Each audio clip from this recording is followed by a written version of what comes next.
Hello everyone, a very good morning to all of you. Welcome to Destiny Commerce Academy. So हम आज के lecture के अंदर हम डिस्कस करेंगे एमसीक्यू। हम डिस्कस करेंगे जो कि आपके रहेंगे 2023 4 मार्च शिफ्ट 1 के। ठीक है, हम सब्जेक्ट वाइज सारे आपको प्रीवियस ईयर के जो क्वेश्चंस है वो प्रोवाइड करवाएंगे। सारे के सारे हमारे सब्जेक्ट वाइज रहेंगे एंड जो भी प्रीवियस ईयर के अंदर क्वेश्चन आए हुए हैं वो सारे के सारे कंप्लीट हम करवाएंगे विद डिटेल एक्सप्लेनेशन करवाए जाएंगे आपको। ठीक है, तो जो भी स्टूडेंट अपने असिस्टेंट प्रोफेसर की प्रिपरेशन कर रहा है, कोई भी यूजीसी नेट के रिगार्डिंग आप लगा सकते हो, तो आपके लिए सारे के सारे जो क्वेश्चंस है वो मोस्ट एंड मोस्ट इंपॉर्टेंट रहेंगे। ओके, तो आइए देखिए, फर्स्ट क्वेश्चन स्टार्ट करते हैं। Number 1 question is which one of the following is reference source of power. यहाँ पे आपको क्या पूछा है? Reference source of power. सबसे पहले आपको पता होनी चाहिए रेफरेंस सोर्स ऑफ पावर होती क्या है। ठीक है, तो आपने जहां से भी कंटेंट पढ़ा होगा, आई थिंक सो आपको पता होगा पावर के बारे में। पावर की डिफरेंट काइंड की पावर्स होती है। तो यहाँ पर रेफरेंट पावर कौन सी होती है? देखिए, लिख लीजिए, यहाँ पे मैं आपको लिखवा भी देती हूँ। सो यहाँ पे लिख लीजिए आप, the ability of a leader to influence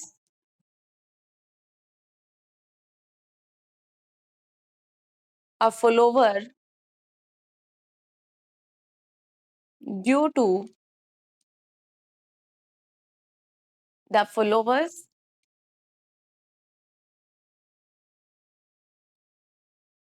administration, respect, or identification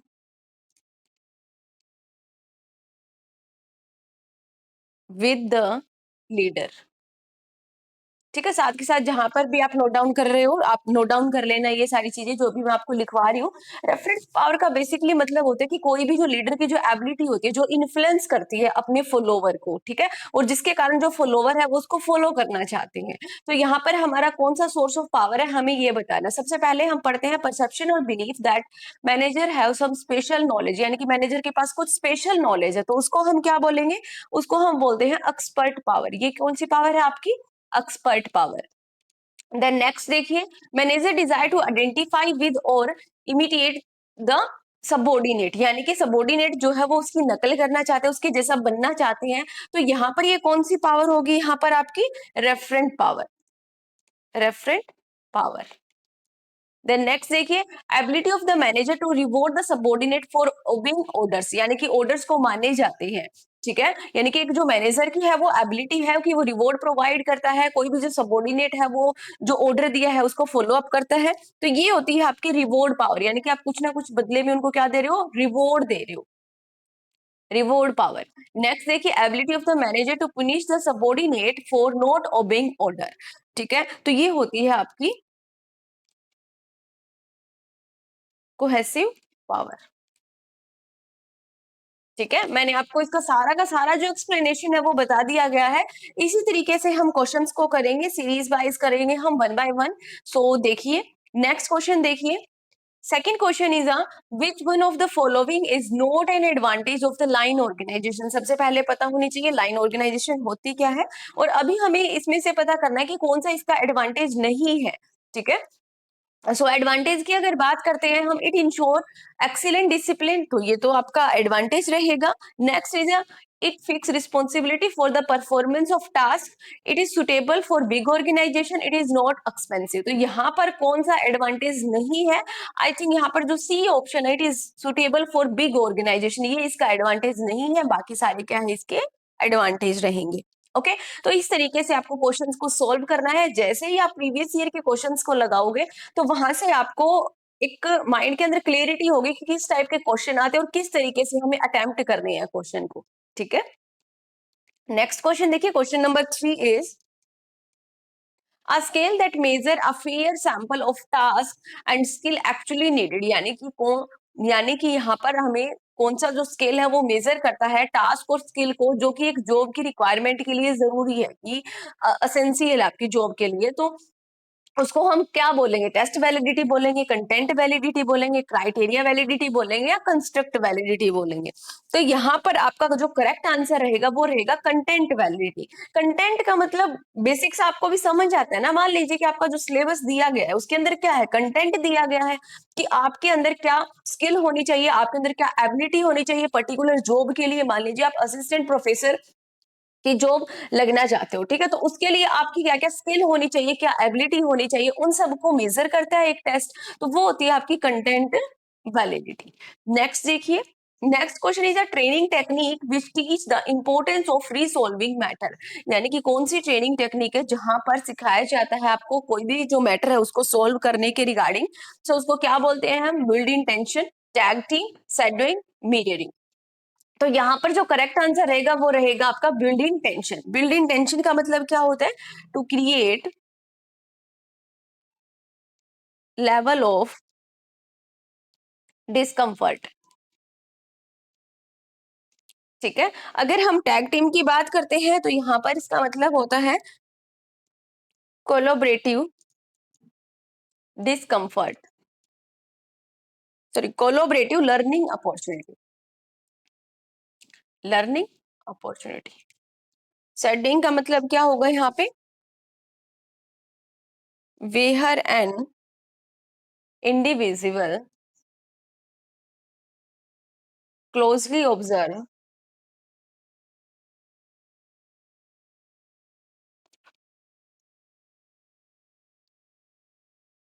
observed and learn from another person, another person. And next आपका लास्ट जो ऑप्शन बचता है यहाँ पे मायरिंग। तो यहाँ पर इसका मतलब होता है आपका इमिटिएशन यानी कि नकल करना। तो यहाँ पर जो करेक्ट आंसर बनेगा वो बनेगा आपका ट्रेनिंग जो टेक्निक है वो कौन से, रिसोल्व मैटर के रिगार्डिंग। तो वो होती है बिल्डिंग टेंशन, यानी कि कुछ ना कुछ टेंशन क्रिएट कर देना, आपको डिसकंफर्ट जोन के अंदर डाल देना। वहां से आप क्या सीखते हो, कुछ नया सीखते हो। नेक्स्ट देखिए, नेक्स्ट क्वेश्चन इज, नेक्स्ट देखिए फिफ्थ क्वेश्चन। फिफ्थ क्वेश्चन की हम बात करते हैं, विच of the following attributes, which of the following attributes are true in system approach to performance appraisal। यानी कि कौन सा जो एट्रीब्यूट है वो ट्रू है सिस्टम अप्रोच के अंदर, परफॉर्मेंस अप्रेजल के अंदर आप पढ़ के आते हो। तो कौन सा ट्रू रहेगा, आइए देखिए। Low degree of the formalities, occasional appraisal frequency, individual oriented reward practice, facultative facilitative leadership practice, problem solving as a primary goal. ठीक है, तो कौन कौन से एट्रीब्यूट ट्रू रहेंगे आपके, लो डिग्री ऑफ द फॉर्मेलिटीज यानी कि फॉर्मेलिटी कोई ज्यादा नहीं होती है, ओकेजनल अप्रेजल फ्रीक्वेंसी ऐसा नहीं है, इंडिविजुअल ओरिएंटेड रिवॉर्ड प्रैक्टिस ऐसा भी नहीं है। एंड नेक्स्ट आपका facultative leadership practice. Facultative leadership practice का मतलब क्या हुआ कि जहां पर आपका जो लीडर है वो आपको सपोर्ट प्रोवाइड करता है, गाइडेंस प्रोवाइड करता है, रिसोर्स प्रोवाइड करता है एम्प्लॉयज की हेल्प के लिए ताकि वो पर्टिकुलर गोल को अचीव कर सके। देखिए लिख लीजिए, it increase leader to provide support, guidance and resource to employ to help them to achieve their performance goal। ठीक है, नेक्स्ट आपका problem solving as a primary goal, यानी कि परफॉर्मेंस जो अप्रेजल की जाती है, आपकी कोई भी प्रॉब्लम होती है उसको सॉल्व करने के लिए की जाती है, आपकी परफॉर्मेंस कितनी है। ठीक है, तो आएगा आपका यहाँ पर करेक्ट आंसर जो बनेगा वो बनेगा ए, डी और ई। नेक्स्ट देखिए, नेक्स्ट क्वेश्चन पर चलते हैं।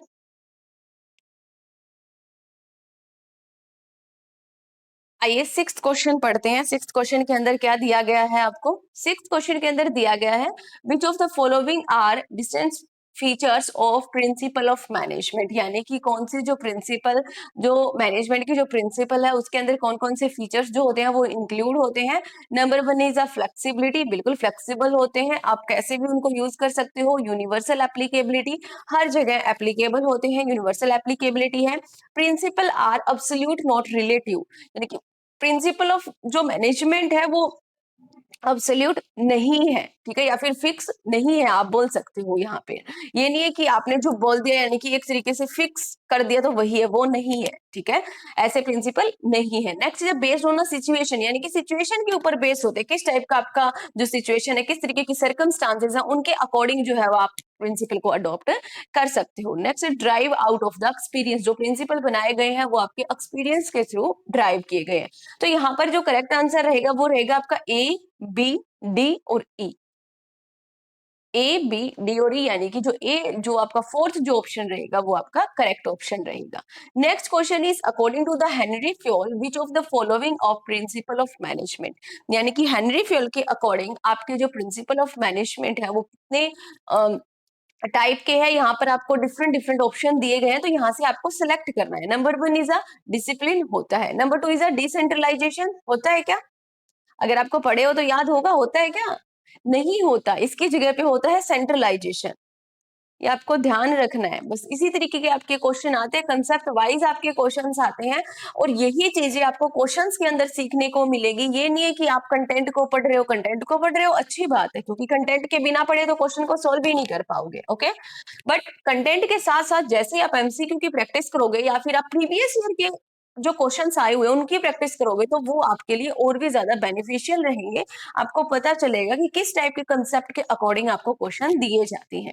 नेक्स्ट है यूनिटी ऑफ कमांड आएगा, इक्विटी आएगा, instability of tenure, instability of tenure नहीं होता, स्टेबिलिटी ऑफ टेन्योर होता है। तो यहाँ पे माइनर माइनर सा आपको डिफरेंस दिया हुआ है जो कि आपको इवेलुएट करना है।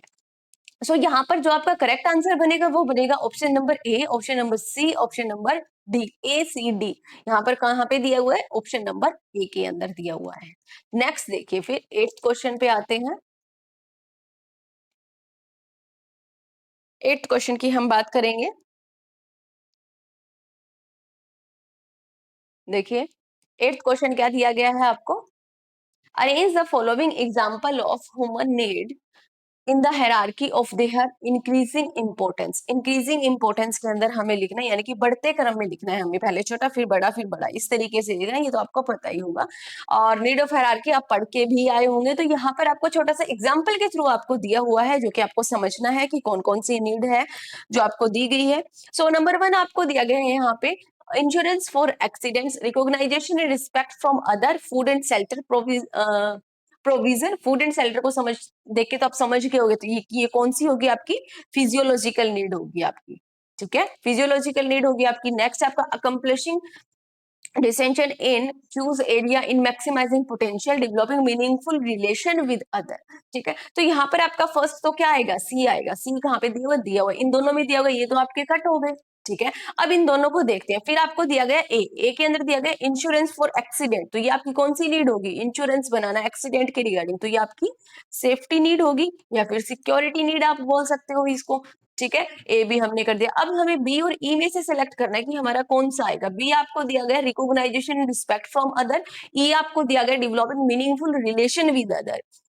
तो यहाँ पर आपका जो करेक्ट बनेगा वो कौन सा बनेगा? वो बनेगा आपका मीनिंगफुल, जो आप रिलेशन बनाते हो किसी दूसरों के साथ, वो आ जाएगा आपका, वो कौन सी के अंदर आएगा? वो आएगा आपका सोशल, आप बोल सकते हो, या फिर love and belongingness,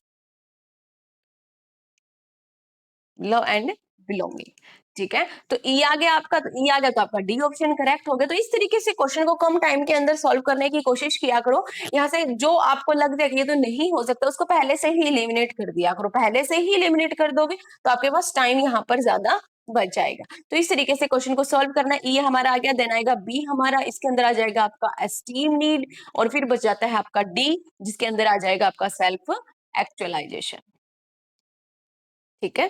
then next देखिए, next question is source of power आपको दिया गया, मैच ऑफ द फॉलोइंग करना है, कैरेक्टरिस्टिक आपको दिए गए हैं, लीडरशिप मोड आपको दिए गए हैं। यहाँ पर दिया गया आपको सोर्स ऑफ पावर दिया गया है, concept of power, dominate need, managing need आपको दी गई है। ठीक है, यहाँ पर लीडरशिप मोड आपको दिए गए हैं। तो सोर्स ऑफ पावर जो है वो आपका किससे आपको मैच होता हुआ मिल रहा है, यानी कि सोर्स ऑफ पावर के अंदर हम बोल सकते हैं कि जहां पर हम दूसरों को इंपावरमेंट कर रहे हैं, जहां पे इंपावर कर रहे हैं दूसरों को, ठीक है, यानी कि हमारे पास पावर है, ठीक है, तो वो होता है आपका इंपावरमेंट। तो आपका ए का जो रहेगा वो सेकंड रहेगा, वैसे यहाँ पर भी दिया हुआ है, यहाँ पर भी दिया हुआ है, और आपको थर्ड के अंदर भी आपको दिया हुआ है। अब चलते हैं हम सेकंड पे, चलते हैं कंसेप्ट ऑफ पावर।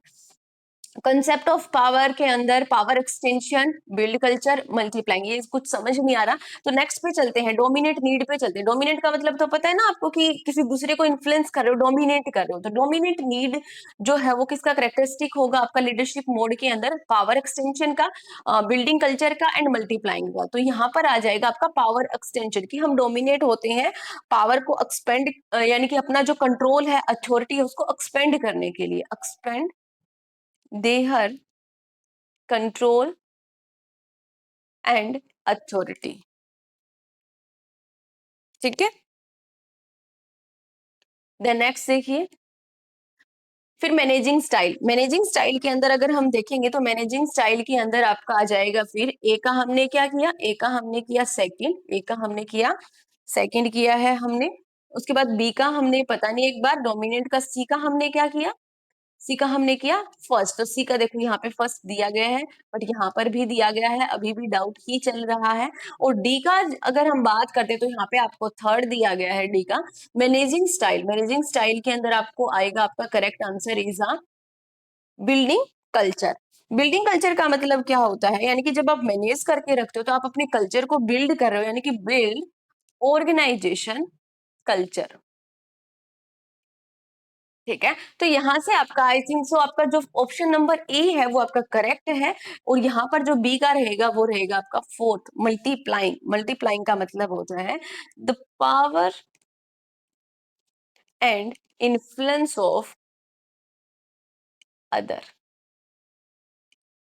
ठीक है, ओके जी, हमने ये क्वेश्चन कर लिए हैं। नेक्स्ट हम क्वेश्चंस पे चलते हैं, फिर 2023 के क्वेश्चंस जो कि फोर्थ मार्च शिफ्ट सेकंड के रहेंगे। आपको जो क्वेश्चंस करवाए जा रहे हैं वो आपको question subject wise, unit wise करवाए जाएंगे, और जो कि प्रीवियस ईयर रहेंगे। मोस्ट इंपोर्टेंट थिंग ये है कि आपके प्रीवियस ईयर के हम सारे के सारे जो क्वेश्चंस है वो करवाएंगे, सभी ईयर्स के हम आपको क्वेश्चन की प्रैक्टिस करवाएंगे यहाँ पे।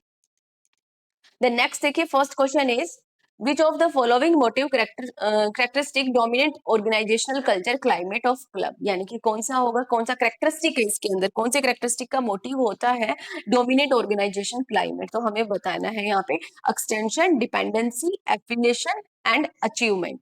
तो यहाँ पर जो करेक्ट आंसर बनेगा वो बनेगा आपका एफिलिएशन, यानी कि रिलेशनशिप होता है, इसका मतलब सह संबंध आप यहाँ पर बोल सकते हो। नेक्स्ट है फिर आपका विच one of the following is description of ego regression mechanism. अगर बात करते हैं हम यहाँ पर ईगो रिग्रेशन मैकेनिज्म की, सो ईगो जो रिग्रेशन जो मैकेनिज्म है वो इन ऑप्शन में से किसको एक्सप्लेन कर रहा है। Number one is a returning to a previous stage of a psycho development, यानी कि आप क्या है कि आप जो आपके जो पीछे की स्टेज है आप उसके ऊपर जाना चाहते हो, वापस जाना चाहते हो। ठीक है, वो होती है आपकी ईगो रिग्रेशन मैकेनिज्म।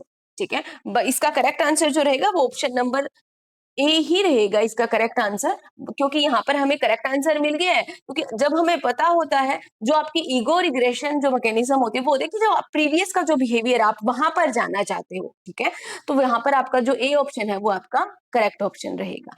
नेक्स्ट देखिए आपका question number 3 is which one of the following is not an advantage of organization structure by product in a manufacturing company. कौन सा आपका एडवांटेज नहीं है ऑर्गेनाइजेशन स्ट्रक्चर का एक जो मैन्युफैक्चरिंग कंपनी है उसके रिगार्डिंग। ठीक है, कौन सा नहीं है, placing attention and efforts on a product line. एक मिनट, थोड़ा सा मैं, अभी आपको कंप्लीट क्वेश्चन शो होगा।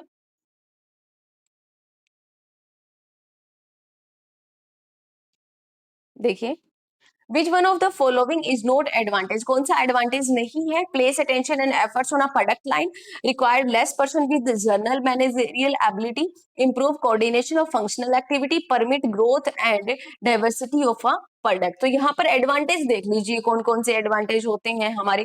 Place attention and effort product line, ये एडवांटेज होगा। Less person of require less person with general managerial ability. अब जो मैनेजरियल जो एबिलिटी है वो आपके कम पर्सन की थोड़ी ना रिक्वायरमेंट होगी, ठीक है, ज्यादा की रिक्वायरमेंट ही होगी। नेक्स्ट है फिर improve coordination and functional activity, ये भी सही है। Permit growth and diversity of the product, ये भी सही है। तो यहाँ पर जो एडवांटेज नहीं है वो आपका ऑप्शन नंबर बी जो रहेगा वो आपका एडवांटेज नहीं है। नेक्स्ट देखिए क्वेश्चन नंबर 4 पर चलते हैं। Question number 4 is Which one of the following is not assumption under the MC Gregor theory Y? Theory Y एक होती है आपकी थ्योरी एक्स, आई थिंक आपने पढ़ी होगी, मोटिवेशन की थ्योरी के अंदर हमने पढ़ा है। कंप्लीट आपका सिलेबस के अंदर करवाया गया है। जो भी सारे क्वेश्चन मैं करवा रही हूँ इनसे रिलेटेड सारे के सारे कंसेप्ट हमने टू द पॉइंट सिलेबस के अंदर करवाए हुए हैं। जो हमारा बैच है जो हमारा बैच है उसके अंदर आपको सारा का सारा जो कंटेंट है वो मिल जाएगा। जिन स्टूडेंट्स ने इनरोल कर रखा है उन स्टूडेंट्स को पता भी होगा।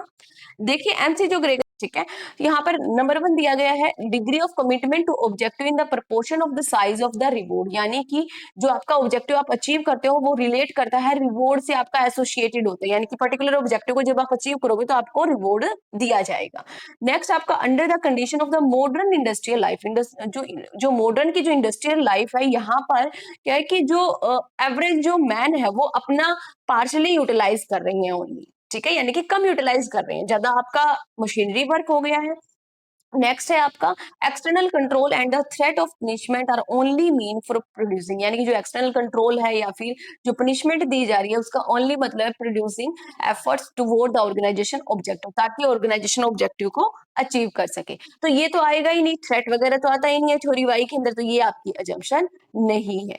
नेक्स्ट है कि फिर 8th और हम पढ़ लेते हैं। Average human being learn under proper condition, यानी कि जो एवरेज ह्यूमन बीइंग है वो लर्न करता है प्रॉपर कंडीशन के अंदर, not only to accept responsibility, वो ओनली रिस्पॉन्सिबिलिटी ही एक्सेप्ट नहीं करता but also to sink it, ठीक है। तो यहाँ पर क्या आएगा, यहाँ पर आपको जो दिए गए हैं वो सारे के सारे अजम्पशन सही है थ्योरी वाई के अकॉर्डिंग। जो ऑप्शन आपका सी रहेगा ये आपका अजम्पशन नहीं है। सो करेक्ट आंसर आपका हो जाएगा ऑप्शन नंबर सी। नेक्स्ट देखिए फिर 5th क्वेश्चन की अगर हम बात करते हैं। 5th question is which of the following are distinctive characteristic of performing stage of group building process. अब परफॉर्मिंग स्टेज के बारे में आपसे यहाँ से पूछ रखा है। सबसे पहले आपको ग्रुप स्टेजेस के बारे में पता होना चाहिए। पीसीटी के अंदर भी इसके रिगार्डिंग क्वेश्चन आया हुआ था। मैं यहाँ पर आपको लिखवा देती हूँ कौन कौन सी स्टेजेस होती है। Number 1 is a forming, number 2 is a storming, number 3 is a norming, number 4th is a performing, and number 5th is a adjuring। ठीक है, तो अगर हम बात करते हैं फॉर्मिंग के अंदर होता है जब आपके ग्रुप नहीं बने होते, जब आप सेपरेट सेपरेट होते हो। स्टॉर्मिंग के अंदर जब आपके ग्रुप बनना स्टार्ट हो जाते हैं। नॉर्मिंग के अंदर आपके जो डिफरेंसेस है रिलेशनशिप के अंदर वो आपके रिसोल्व हो जाते हैं। परफॉर्मिंग के अंदर क्या आ जाएगा, आपके जब रिलेशनशिप बन जाते हैं, आपस में ग्रुप बन जाते हैं, आपस में गोल बन जाते हैं कि पर्टिकुलर गोल को आपको अचीव करना है। और एडजुडिकेटिंग के अंदर जब आपके ग्रुप को अप्रेज किया जाता है, जब आपके ग्रुप को अवार्ड दिया जाता है, वो सारे आ जाता है अर्जुरिंग के अंदर, ठीक है। देन नेक्स्ट देखिए अब यहाँ पर क्या पूछा गया क्वेश्चन के अंदर, आपको परफॉर्मिंग स्टेज के बारे में पूछा गया। कौन कौन से कैरेक्टरिस्टिक आएंगे परफॉर्मिंग स्टेज के अंदर। परफॉर्मिंग स्टेज के अंदर बेसिक्स ही आता है आपका relationship are formed and there is a clear, मैं लिखवा देती हूँ यहाँ पे क्या आएगा आपका, यहाँ पर आएगा आपका relationship are formed and there is a clear and stable structure। ठीक है, अब देखिए यहां से हम सिलेक्ट करते हैं the group gain it's identity, ये आएगा। बिल्कुल आएगा, यानी कि ग्रुप यहाँ पर क्या कर लेता है, अपनी आइडेंटिटी गेन कर लेता है, यानी कि क्लियर और स्टेबल स्ट्रक्चर बन जाता है। Next is a leadership is shared, ये नहीं पढ़ा हमने। डिसएंगेजमेंट विद रिलेशनशिप, ये भी नहीं आएगा। Group morale is high, group loyalty is intense. तो ये आपके करेक्ट ऑप्शन रहेंगे, ऑप्शन नंबर ए, डी और ई। ए, डी और ई, यानी कि ऑप्शन नंबर जो सी रहेगा वो आपका करेक्ट आंसर रहेगा। बट मेन क्या है कि आपको कंसेप्ट पता होना चाहिए। अगर आपको कंसेप्ट नहीं पता होगा तो आई थिंक आप क्वेश्चन को सॉल्व नहीं कर पाओगे। सबसे पहले आपको कंसेप्ट को समझना है। देन नेक्स्ट देखिए, sixth question is tool are used for forecasting the supply of inside candidate, यानी कि जब आप फोरकास्टिंग करते हो विद इन अ ऑर्गेनाइजेशन या इनसाइड द कैंडिडेट का मतलब होता है विद इन अ ऑर्गेनाइजेशन, जब आप अपॉइंट करने की सोच रहे हो ह्यूमन रिसोर्स प्लानिंग के अंदर, तो कौन से टूल को आप यूज करते हो। यहाँ पे दिया गया है आपको स्कैटर प्लॉट दिया गया है, पर्सन रिप्लेसमेंट चार्ट दिया गया है, मैनेजरियल जजमेंट दिया गया है, मार्को एनालिसिस दिया गया है एंड ट्रेंड एनालिसिस दिया गया है। स्कैटर प्लॉट के अंदर तो होता है जो डॉट डॉट करके आपका एक डायग्राम डायग्राम जो है वो बना दिया जाता है, जहां पर आपको जो रिलेशन दिखाया जाएगा वो दिखाया जाएगा, वर्क एक्सपीरियंस एंड जो परफॉर्मेंस का रिलेशन है वो दिखाया जाएगा, एक तरीके से डायग्रामेटिकली होता है, ठीक है। नेक्स्ट पर्सनल जो रिप्लेसमेंट चार्ट होता है उसके अंदर की कौन सा जो पर्सन है वो कहाँ पर रिप्लेस होगा वो आपका पर्टिकुलर चार्ट के अंदर बताया गया है, ठीक है। तो आपका जो बी जो ऑप्शन है वो मेरे को करेक्ट ऑप्शन लग रहा है। नेक्स्ट आपका मैनेजरियल जजमेंट, नेक्स्ट आपका फिर मार्को एनालिसिस एंड नेक्स्ट आपका ट्रेंड एनालिसिस। तो यहाँ पर जो करेक्ट बनेगा वो बनेगा आपका मार्को एनालिसिस, ठीक है। जो मार्को एनालिसिस की जो टेक्निक है वहां से आप जज कर सकते हो कि कौन सा जो कैंडिडेट है वो कौन सा जो कैंडिडेट है वो अप्लाई करना है। डिफरेंट डिफरेंट आपको अलग अलग सेपरेट आपको बताए गए हैं कि इंटरनल और एक्सटर्नल कौन कौन से होते हैं, कौन कौन से टूल को यूज किया जाता है। जैसे ही आप कंटेंट को पढ़ोगे तो वहां से आपको क्लियरली समझ में आ जाएगा। तो यहाँ पर जो ऑप्शन नंबर बी और जो ऑप्शन नंबर डी रहेगा वो आपका करेक्ट आंसर रहेगा। नेक्स्ट देखिए फिर question number 7 is arrange the following step of employ training in proper sequence, यानी कि जब कोई जो एम्प्लॉयज को ट्रेनिंग प्रोवाइड की जाती है तो कौन सा जो सीक्वेंस है वो अडॉप्ट किया जाएगा, प्रॉपर सीक्वेंस में हमें लगाना है। Number one is a familiarise the employees, A option तो आपको दिया ही नहीं गया तो मत ही पढ़ो चाहे। तो यहाँ पर आपको दिया गया है, आपको सी दिए गए हैं, बी और ई। बी पढ़ लेते हैं, create interest and find out what employ already know about, ये नहीं आएगा। सबसे पहले हमारा आ सकता है explain why the employ is being trained, यानी कि कोई भी जो एम्प्लॉय उनको ट्रेंड क्यों करना है। सबसे पहले तो हमें क्यों का रिप्लाई चाहिए ना। तो यहाँ पर ऑप्शन नंबर जो सी है वो हमें करेक्ट लग रहा है, तो ये आपका दो ऑप्शन के अंदर दिया गया है, ऑप्शन नंबर सी यहाँ पर भी है यहाँ पर भी है। फिर हमें सिलेक्ट करना है ई आएगा या बी आएगा। ई के अंदर क्या दिया गया है, explain the whole job and relate it to some other job which the employ already know, यानी कि एक्सप्लेन करना पूरी जॉब के बारे में, ठीक है। और जो दूसरे जो जॉब है वो किससे रिलेट करते हैं और जो एम्प्लॉय है वो उस जॉब के बारे में कितना जानते हैं, वो हो गया आपका ऑप्शन नंबर ई हो गया। और बी और पढ़ लेते हैं हम, create interest and find out what the employ already know about the job, यानी कि इंटरेस्ट क्रिएट करना, एम्प्लॉयज के इंटरेस्ट को क्रिएट करना और ये पता लगाना कि एम्प्लॉयज कितना जानते हैं जॉब के बारे में। तो आई थिंक आपका जो बी ऑप्शन है वो करेक्ट लग रहा है, जो कि हमने पहले पढ़ा था उस ऑप्शन से, यानी कि यहाँ पर हम क्या करें, क्रिएट करें इंटरेस्ट। क्योंकि किसी भी जो एम्प्लॉय को ट्रेनिंग प्रोवाइड करनी है सबसे पहले उसका इंटरेस्ट क्रिएट करना पड़ेगा। जैसे ही आप इंटरेस्ट को क्रिएट करोगे तो ही वो जो एम्प्लॉयज आगे सीख पाएगा। तो यहाँ पर ऑप्शन नंबर बी वैसे तो आपका यहीं से हो जाता है अगर आप श्योर हो तो, बट यहाँ आगे देख लीजिए जो ई ऑप्शन है यहाँ पर एक्सप्लेन करोगे फिर पूरी जॉब के बारे में जो दूसरी जॉब से रिलेट करते हैं, ठीक है, या फिर जिसके बारे में एम्प्लॉय जानते हैं। देन आएगा option number D. Option number D के अंदर प्लेस और place the trainee and employ close the normal working condition, कि जहां पर दोनों की जो नॉर्मल कंडीशन हो, जहां पे पॉसिबल हो वहां पर ट्रेनिंग प्रोवाइड की जाएगी। एंड नेक्स्ट आएगा ऑप्शन नंबर ए, फेमिलराइज करना एम्प्लॉयज को इक्विपमेंट के साथ, मटेरियल के साथ, टूल एंड ट्रेल का, यानी कि जो भी टर्म एंड कंडीशन होगी। नेक्स्ट देखिए फिर एट्थ क्वेश्चन की हम बात करेंगे। एट्थ क्वेश्चन आपको क्या दिया गया है,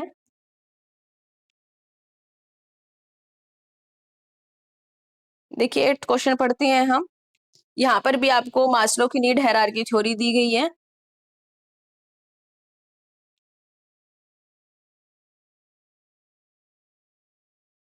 arrange the following purchase made by customer as per Maslow hierarchy of need theory, starting with lowest order need. आपको अरेंज करना है यहाँ पे purchase of house, purchase of an expensive car, taking club membership, enrollment in learn by yourself course, purchase of bathing soap. ठीक है, तो यहाँ पर इनको आपको सभी को अरेंज करना है। अब क्वेश्चन क्या होता है कि थोड़ा सा चेंज करके देते हैं। ठीक है, तो यहाँ पर जो करेक्ट जो बनेगा, सबसे पहले हमारी होती है फिजियोलॉजिकल नीड। फिजियोलॉजिकल नीड के अंदर यहाँ पे आपको दिखाई दे रहा है purchase purchase a bathing soap, तो यहाँ पर ये आ जाएगा, फर्स्ट आ जाएगा, यानी कि ई ऑप्शन आ जाएगा। दो में दिया गया आपको E, then a purchase a house, ये हो जाएगी आपकी सेफ्टी नीड, सेफ्टी नीड।